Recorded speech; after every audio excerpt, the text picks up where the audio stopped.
Reka twongere tubahe ikaze muri ino yindi video kandi tubereka ingene umuntu ashobora kwiyandika mu yindi application nayo nyene isa nkaho ari nshasha akaba atagiye kirekire iramara.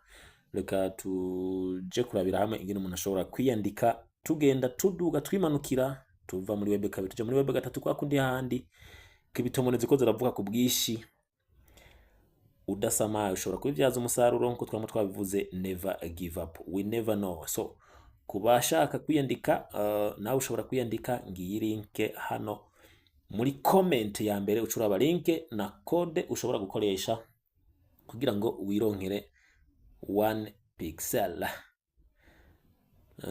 Nuko turaja kuraba link hano dushobore kwiyandika. Link ngiyi hano yitwa Bitpixel. Bitpixel ni exchange, ishobora kuba exchange blockchain ecosystem. Turafyonda ngaha muri link murabibona hano, turafyonda muri link hama tukagenda kwiyandika. Ibintu byoroshe neza cyane, no kuvuga ngo turashobora kubanza guteresharija application canke tukiyandika muri kuri site web yabo. Aka kantu nje ndagakuramo maze nkashobora kugira gute, nkashobora kwiyandika byoroshe neza cyane cyane. Nkabanza nkateresharija nimba ukoresha iPhone nabona App Store ushobora gukoresha kuri App Store, nimba ukoresha telefone ya iPhone, nimba ukoresha Android urashobora gukoresha ngaha kuri Google Play Store. Turasonga ngaha kuri Google Play Store maze duteresharije iyi application Bitpixel.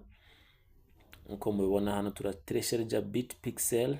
Imaze gushika turaza kuraba imaze gushika ingene duca tubigenza. Nuko tuduga twimanukira kwa kundi handi tuva muri web kabiri tuja muri web gatatu. Ngaha turafyonda kuri open canke ouvrir. Nuko turashobora kwiyandika ngaha aye. Baradusaba kwiyandika forgot password. Ngaha murabona yuko jewe naramara kwiyandika, nuko nca nza gufyonda hehe, nca nza gushiramwo ushobora gukoresha email cyangwa ushobora gukoresha nimero de telefone. Reka jewe mpitemo gukoresha email, selekisione igihugu maze nduga nimanukira. Nshobora gutelefona igihugu c'amavukiro kwa kundi yandi bivanye na cangombwa ushobora gukoresha kuri karangamuntu canke passport canke ID bivanye n'igihugu urimo ibikorohereza. Reka shiremo email yanje nshaka gukoresha hano.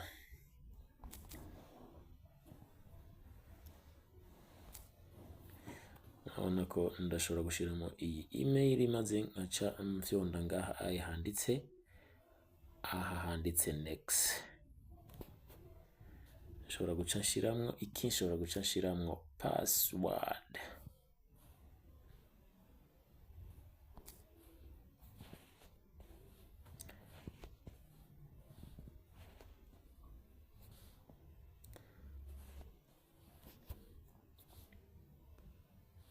Nshobora gushiramo password.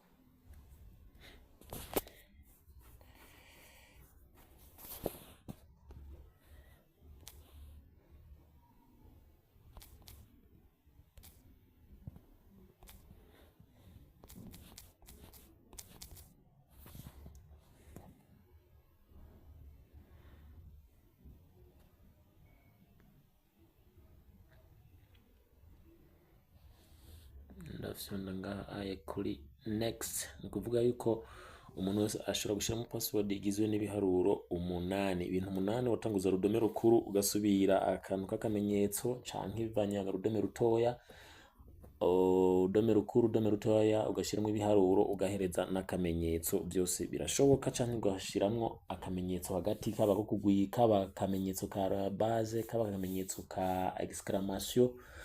Uriko urakora password ukora ikintu kiri strong. Nuko murabona ko nahejeje ngaha nja kuri next. baransaba gushyiramo amazina yanje,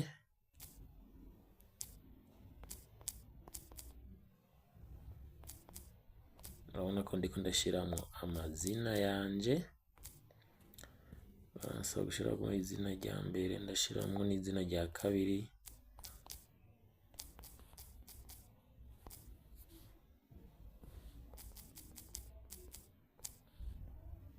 ushobora gukoresha indome nkuru,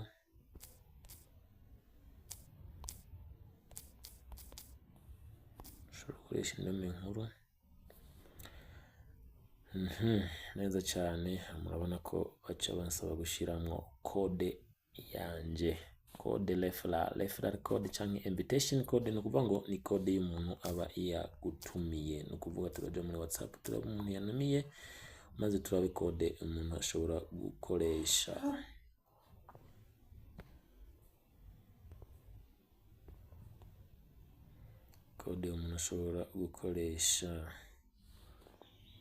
Urabona yuko umuntu ashobora gukoresha code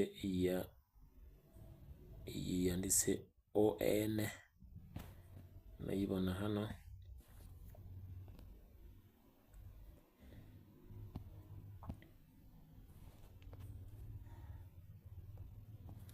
Iyi ngiyi hano kuvuga ncangira iki, nca ndayikopya,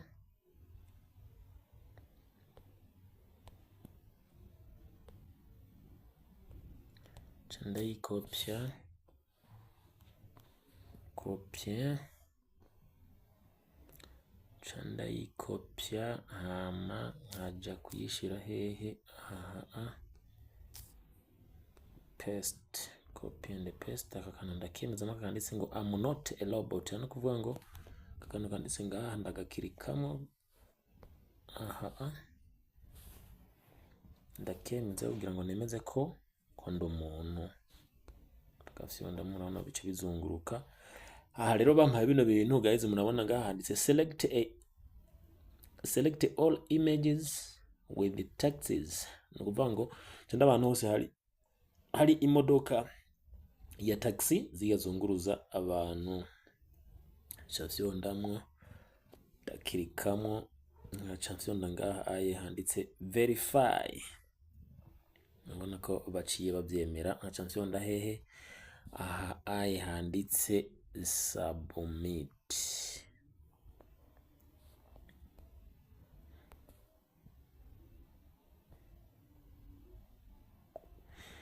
Murabona bambwiye ati welcome to BytePixel.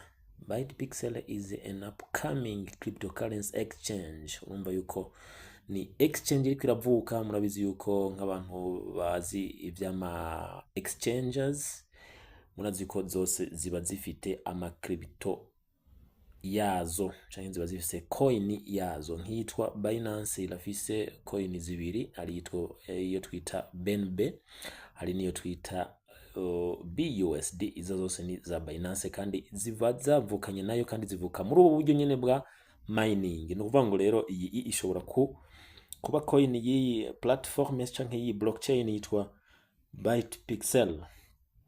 Aha rero murabona ko banyandikiye bampa ikaze. This app is designed exclusively for mining our native currency. Mumba yuko ari coin yayo ivukanye. BytePixel begin mining BytePixel with a simple daily tap and become part of our growing community. Kuvuga ngo uhawe ikaze kugira ngo nawe ushobore gufyonda kugira ngo ushobore kuba uriko uracukura canke mining, cyo tuta mining y'iyi coin, ube mu bariko barayifasha kuvuka. Ino coin shashe yitwa BytePixel canke BytePixel. Ni ukuvuga ngo we ufyonda rimwe ku munsi ukabura rangije. Abanditse bati daily tap and become part of our growing community. Kuvuga ngo uri kurafasha ko kurondera community. Murazi yuko ikintu iyo kivutse hose kiba gikenera community. Ni ukuvuga ngo rero murabona twaje kwiyandika, twasizemo ibikenewe byose, ama ndabasigira link muri comment ya mbere. Umuntu wese akeneye kwiyandika hamwe n'ijya code ushobora gukoresha referral code. Ni ukuvuga ngo iyo ukoresheje referral code yanje ushobora kuronka 1 by excel imwe ushobora kuca uronka ku buntu mu gihe ukoresheje invitation code yanje. Turasonda rero hehe, turasonda ngaha handitse get started.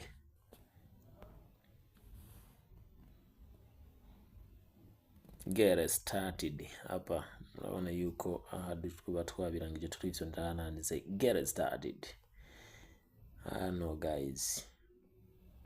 Yes, ibintu bikaba birarangiye. Murabona ngaha bakubwira bati tap to mine.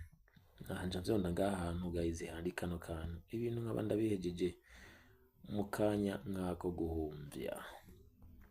Yes, vyonda ngaho nkaba ndahejeje gutangura gukorera ama by excel.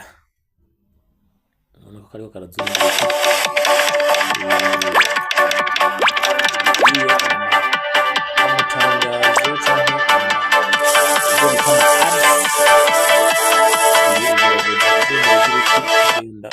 Just imagine the ability to invest using AI to analyze asset movements over time, combined with technical and fundamental analyses for smarter, more convenient investments, all in your pocket.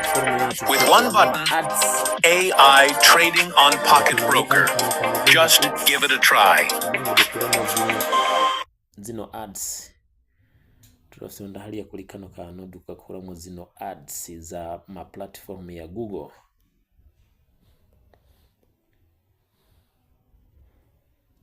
Mining session ready to mine. Nukuvango ngaha mining session ready to mining session runs for 24 hours. Would you like to receive a notification when your session is complete? And tunzonda kuri yes and allow. Yes, kuvanga rero tuba dutanguye ico twita mining ya buy excel pay hour. Turaronka 0.5 by excel.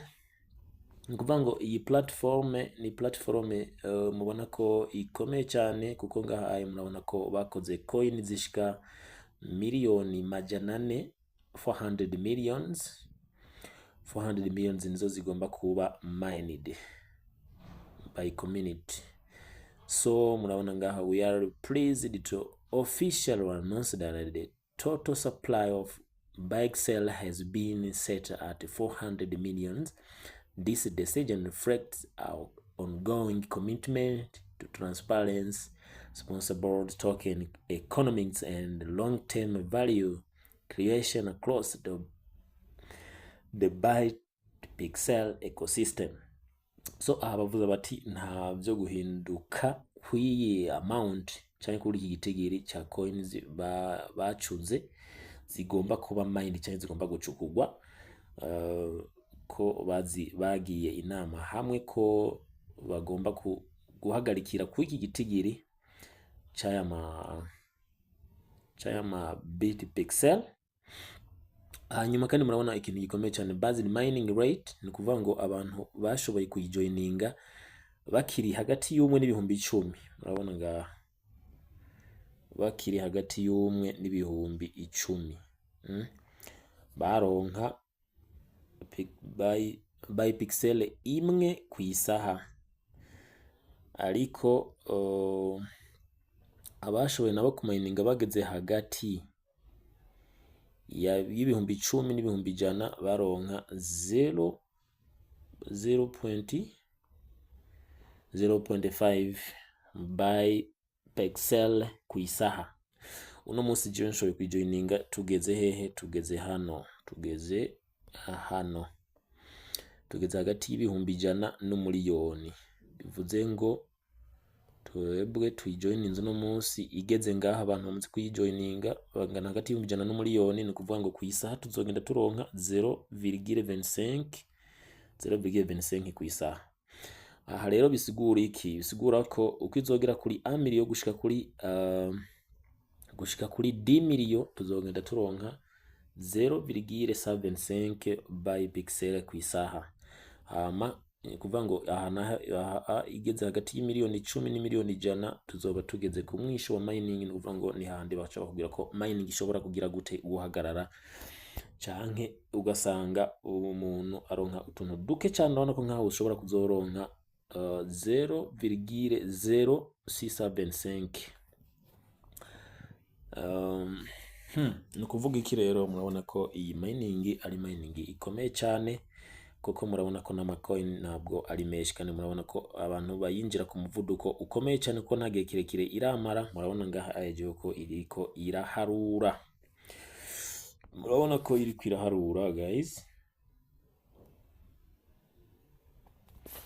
murabona ko iriko iraharura, igenda irandika iharura. Ni ukuvuga ngo mining yanje yatanguye, kuvuga ngo ku isaha ndaronka 0,25 cyo mu masaha 28 izo mba mfise, ucugwiza na 0,25 for 24 heures.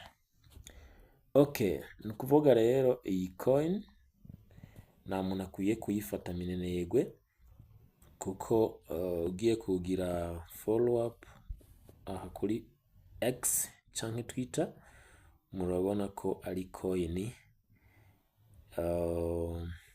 Reka turabe tuyifollowing ngaha kuri Twitter canke X, turabe. Ni ukuvuga ngo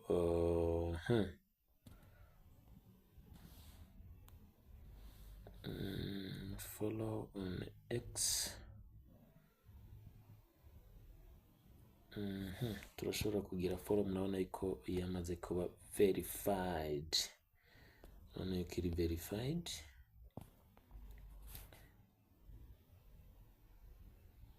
Murabona ko iri verified guys, Bitpixel official. Nuko turashobora, murabona ko ifise aba followers bashika 26,000 mu minsi mike imaze itanguye.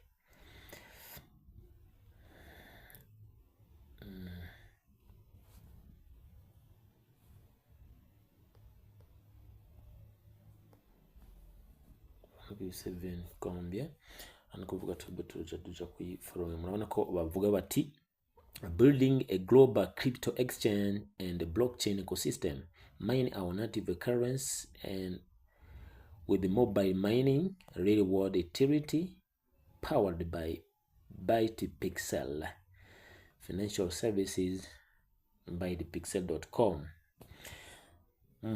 Murabona ko ari mining nziza cyane guys. Nibaza ko umuntu wese yamaze kubona ingene ashobora kwiyandika, twebwe turashobora kugenda kuyifollowing ngaha kugira ngo tuze turaboronka amakuru uko bukeye uko bwije, tugenda tuyabasangiza.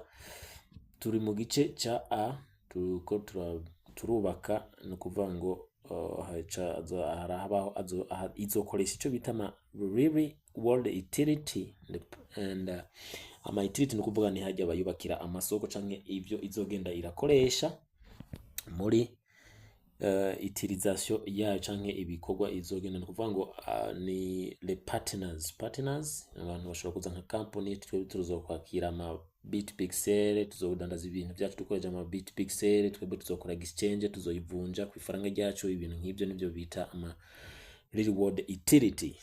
Urumva rero ko coin ishobora kubakirwa ama utility, aba ari coin ikomeye cyane gose muri kazoza ka web gatatu.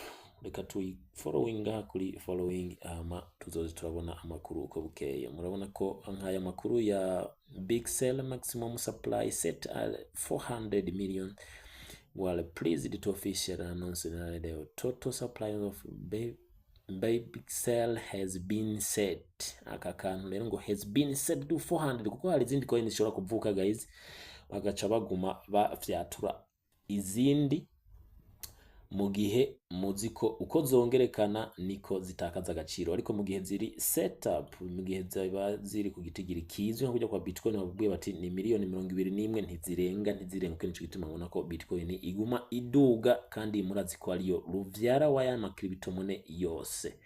Nuko murabona rero yuko bayihagarikiye ku miliyoni 400, kandi novuga ko atari nyinshi cyane, mu gihe izindi usanga zigizwe n'amabiliyo 1 billion 10 billion 100 billions nka Pi. Murabona yuko bifise 100 billion. Ni kuvuga ngo iyi ifise yacuze amacoins makeya, kuko ubundi murabona ko bavuga ko ari exchange iriko iravuka, crypto exchange and blockchain ecosystem.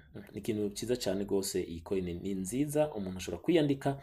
Mwibuka gufyonda sabone canke subscribe kuri no channel yacu Never Give Up TV Info. Tuzogenda tubasangiza amakuru menshi cyane, hama link ndayishira muri comment. Umuntu wese ashobora kwiyandika byoro cyane, mu minota 5 ukabura rangije, maze ugatangura kwicukurira ama Bitpixel yawe. Murabona ko jengeze kuri 1.0.370 ibintu nkabyo.